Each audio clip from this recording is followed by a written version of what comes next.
दोस्तों, महाभारत काल के समय का अगर आपने कभी विचार किया होगा, तो ये ज़रूर पाया होगा कि हस्तिनापुर के युवराज होने के पश्चात भी पांडवों को इतना तिरस्कार झेलना पड़ा और अपना अधिकतम से अधिकतम समय जंगल में, वन में व्यतीत करना पड़ा। पहले उनको खांडव वन भेजा गया था, उसके पश्चात दुर्योधन ने अपने कपटी मामा शकुनी की मदद से धर्मपुत्र युधिष्ठिर को जुए में जीत लिया था और उनका सारा राजपाट, जो कि इंद्रप्रस्थ के नाम से जाना जाता था, उसको ले लिया था और साथ ही पांडवों को 12 वर्ष का वनवास दिया था।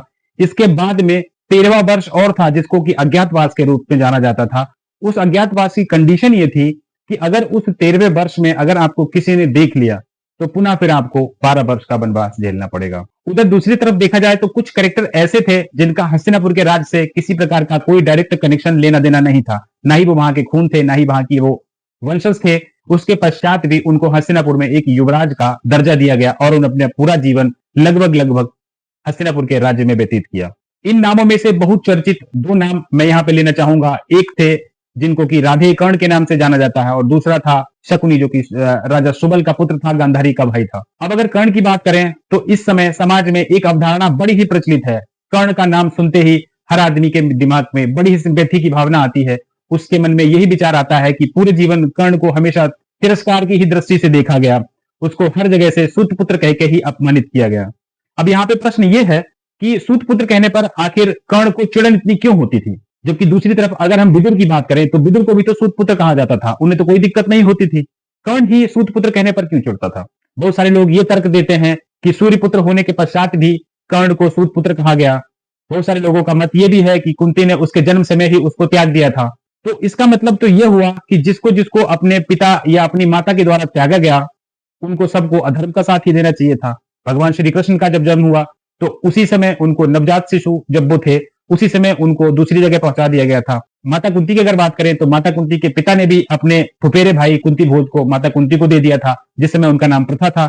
तो कुंती को भी उस समय अधर्म का ही साथ दे देना चाहिए था। कर्ण के बारे में मेरे मन में किसी प्रकार की कोई खिन्नता नहीं है, लेकिन मैं ये चाहता हूं कि कर्ण के बारे में, अर्जुन के बारे में, सारे पांडवों के बारे में, सारे कौरवों के बारे में हमारे आपको पूरी तरीके से जानकारी होनी चाहिए। जब कर्ण को माता कुंती के द्वारा नदी में बहा दिया गया था, तब कर्ण का लालन पालन अभिरथ और राधा के घर में बहुत ही प्यार से किया गया। अगर आप अधिरथ को नहीं जानते हैं तो मैं आपको बता दूं कि अधिरथ अंग देश का रहने वाला था और धृतराष्ट्र से बहुत ही नजदीकी संबंध रखता था। अब विचार ये करने वाली बात है कि एक सूत पुत्र होने के पश्चात भी हस्तिनापुर के युवराज कौरव और पांडवों के साथ में ही कर्ण की अस्त्र शस्त्रों की शिक्षा हुई। अगर उसको तिरस्कार की भावना से ही देखा गया होता तो युवराजों के साथ उसको क्यों पढ़ाया जाता? तो एक अवधारणा और बहुत प्रचलित है कि कर्ण के जैसा महापराक्रमी कोई योद्धा नहीं था। तो इस संबंध में चलिए थोड़ी सी बात कर लेते हैं। ये बात उस समय की है जब पांडव अपने 12 वर्ष का वनवास कर रहे थे, तो विचरते विचरते एक बार वो द्वैत नामक वन में आए। तो वहां उनकी भेंट एक ब्राह्मण से हुई। वो ब्राह्मण बहुत ही बातचीत करने में बड़ा ही कुशल था। जब उस ब्राह्मण ने पांडवों के शरीर की इस प्रकार की दुर्दशा देखी तो वो उनसे मिलने के पश्चात में सीधा धृतराष्ट्र के पास हस्तिनापुर गया और वहां जाकर पांडवों के बारे में उसने पूरी बात बताई कि उनके शरीर किस प्रकार के हो गए हैं, आंधी और धूप से पूरी तरीके से जल गए हैं। ब्राह्मण से इस प्रकार की बात सुनने के बाद में धृतराष्ट्र को बहुत बुरा लगा, क्योंकि धृतराष्ट्र पहले से ही जानते थे कि ये दुर्योधन बहुत ही क्रूर है, बहुत ही मंदबुद्धि है, इसी ने छल कपट से ये सारे काम किए हैं। जब द्वैत वन में पांडवों के आने की खबर किसी प्रकार से शकुनी के कान में गई तो उसने यथाशीघ्र कर्ण को साथ में लिया और वो दुर्योधन के पास गया। उसने दुर्योधन को एक ऐसी योजना बनाने के लिए कहा जिसमें कि वो ये कहता है कि हम लोग अपने ठाट बाट से बलकल वस्त्र धारण किए हुए पांडवों के पास जाएंगे और अपने ऐश्वर्य को उनको दिखाकर उनको जलाने का प्रयास करेंगे।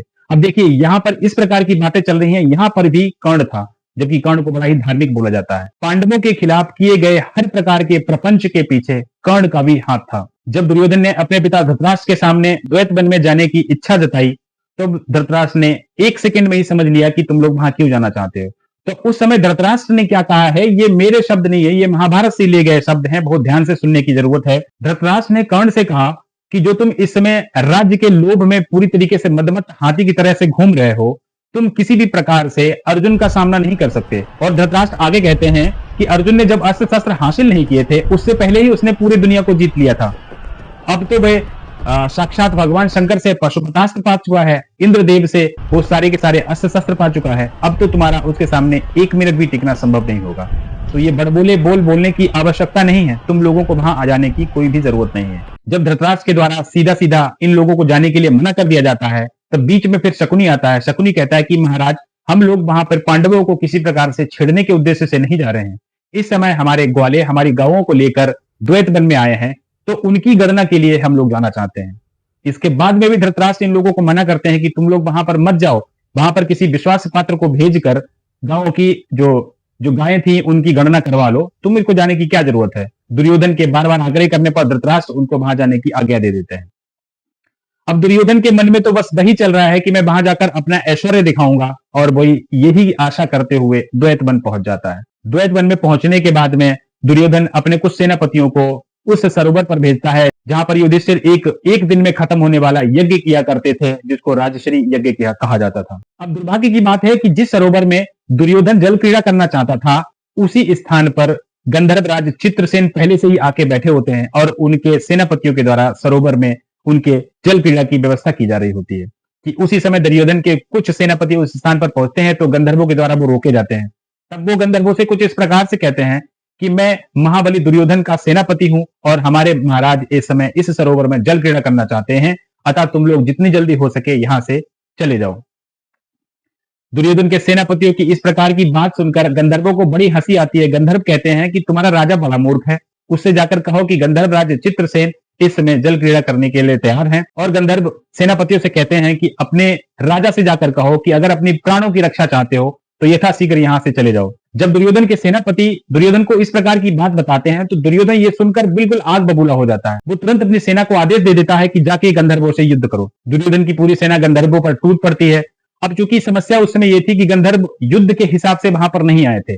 जब वो इस प्रकार का आक्रमण देखते हैं तो वो अपने गंधर्वराज चित्रसेन के पास पहुंचते हैं। ये सुनने पर चित्रसेन को बड़ा क्रोध आता है और वो तुरंत अपने गंधर्वों को युद्ध करने का आदेश दे देते हैं। युद्ध का आदेश पाने के बाद में गंधर्व अस्त्र शस्त्र धारण करके पूरी तरीके से दुर्योधन की सेना पर टूट पड़ते हैं। इतना भयंकर आक्रमण देखकर दुर्योधन की सेना इधर उधर तितर बितर होने लगती है। जब दुर्योधन अपनी सेना को भागता हुआ देखता है तब वो स्वयं ही युद्ध करने के लिए आगे बढ़ता है। और उस समय दुर्योधन, दुशानन, कर्ण और शकुनी ये चार ही लोग वहां पर विद्यमान होते हैं। इन चारों लोगों के सामने उसके बाद में गंधर्वराज चित्रसेन आते हैं और गंधर्वराज चित्रसेन इतना भयानक प्रहार करना शुरू करते हैं कि कर्ण का रथ 1 सेकंड के अंदर ही टूट जाता है। इतने भयंकर प्रहार को देखकर कर्ण, महापराक्रमी कर्ण, अपने रथ से कूदकर अपनी तलवार और ढाल लेकर अपने साथी, अपने मित्र सखा दुर्योधन को युद्ध क्षेत्र में ही छोड़कर वहां से पलायन कर जाता है, भाग जाता है। इसके बाद में चित्रसेन दुर्योधन को बंदी बनाकर दुशानन को, बाकी सबको जो है बांध कर स्वर्ग ले जा रहे होते हैं कि उसी समय दुर्योधन के कुछ मंत्री जो कि बहुत बूढ़े थे वो जाकर पांडवों से किसी प्रकार से सहायता मांगते हैं। जब धर्मपुत्र युधिष्ठिर अपने भाइयों की इस प्रकार की दुर्दशा सुनते हैं तो यथाशीघ्र वो अर्जुन, भीम, नकुल, सहदेव को आदेश देते हैं कि तुरंत जाकर उनको बचाओ। उसके बाद में गंधर्वों और अर्जुन के बीच में युद्ध होता है। अब चूंकि गंधर्वराज चित्रसेन और अर्जुन मित्र थे, अब चित्रसेन और अर्जुन किस प्रकार से मित्र थे वो भी मैं आपको बता दूं कि जब देवराज इंद्र के यहाँ अर्जुन अस्त्र शस्त्र लेने के लिए गए थे तो उस समय उन्होंने नृत्य और गायन की विद्या सीखी थी। उसी समय उनकी मित्रता गंधर्वराज चित्रसेन के साथ हुई थी। जब दोनों मित्रों ने आपस में एक दूसरे को देखा तो फिर युद्ध बंद हो गया और उसके बाद में अर्जुन के आग्रह पर चित्रसेन ने दुर्योधन को वहीं पर छोड़ दिया। इस प्रकार दुर्योधन ने अपनी आंखों से साक्षात पांडवों की अस्त्र शस्त्र विद्या को जाना और वो ये जान गया कि ये बहुत ही महापराक्रमी हो चुके हैं। और कहीं ना कहीं उसके मन में ये भी विचार चल रहा था कि जिसको मैं अपना मित्र मानता था वो कर्ण मुझको युद्ध क्षेत्र में ही छोड़कर चला गया। तो इस छोटा सा वीडियो बनाने का उद्देश्य ये था कि आप कर्ण, अर्जुन और बाकी अन्य पांडवों के बारे में जानें कि किसका चरित्र किस प्रकार का था।